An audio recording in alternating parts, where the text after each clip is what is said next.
The mod was created in the 60s and it was all about minimalism. 2 elements of makeup: a very, very clean skin, a detail on the face which is very, very perfectly done. I think we're going back to the return of the techniques of makeup.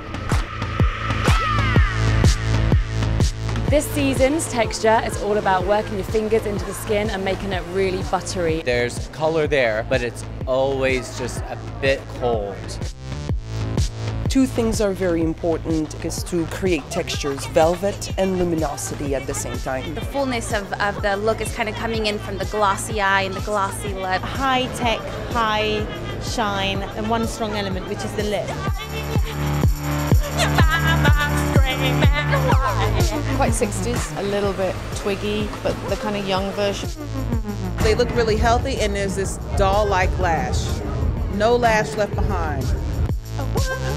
Sort of modern take on a kind of classic eye, so it's really doe-eyed and winged out, all sculpted in browns and nudes, and then it's made really modern with loads of gloss.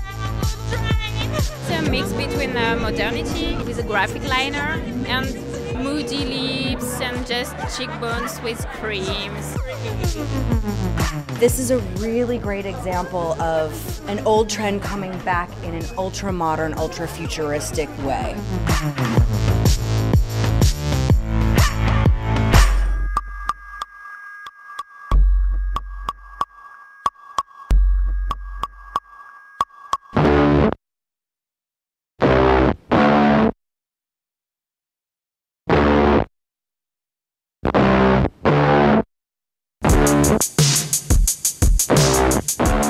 One of the things we saw this season is 2 horizontal lines, eyes and lips in the same accent, with the same strength, with the same power. It's kind of exploring that women have different identities within a similar framework. Different tones of the same colour in one eye, a very bold lip or a very dark contour. It's bold statements. The effect that you get is quite theatrical, almost like stage makeup. Maybe this is a lot of colour to wear outside, but if you're going to a nightclub, it's always a good thing to really say something with the colours and say something with the makeup. It's nice to kind of have a little bit of fun with makeup, you know, less about rules, a bit more about experimentation. She's basically a work of art. She's a beautiful woman. It feels like a painting and it's alive, and they feel alive. It's so colorful. Each model has a different identity. Yellow, orange, fuchsia, green and blue. It's very futuristic. Well, this is a girl who's not afraid. I'm this girl. And there's no fear. No fear in color, no fear in structure. They know how to do it, and they wear it well.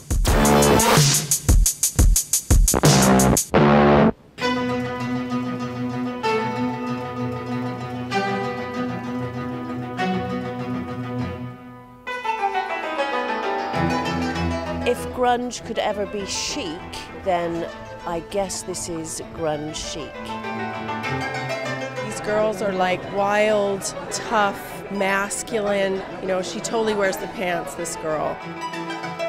The woman from the Robert Palmer Addicted to Love video got bit by a vampire. That's what this one is. Sometimes it's very boyish style or very girlish style, so lashes or brows.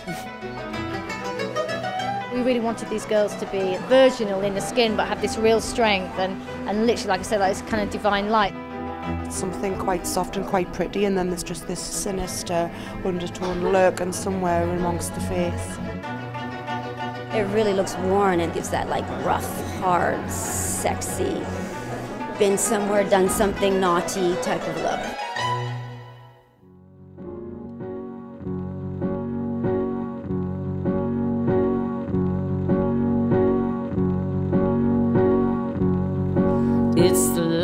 It is makeup that is inspired from skin tone. It goes from ochre to amber to gris, something that's powerful but in a much more subtle and poetic way. I think the main colour that has been on show in most of the major cities has to be grey. Urban, powdery, concrete, destroyed. It's a real shadowing season for us. Everything is kind of badly done because I don't want to feel like makeup. I really want to create a mood.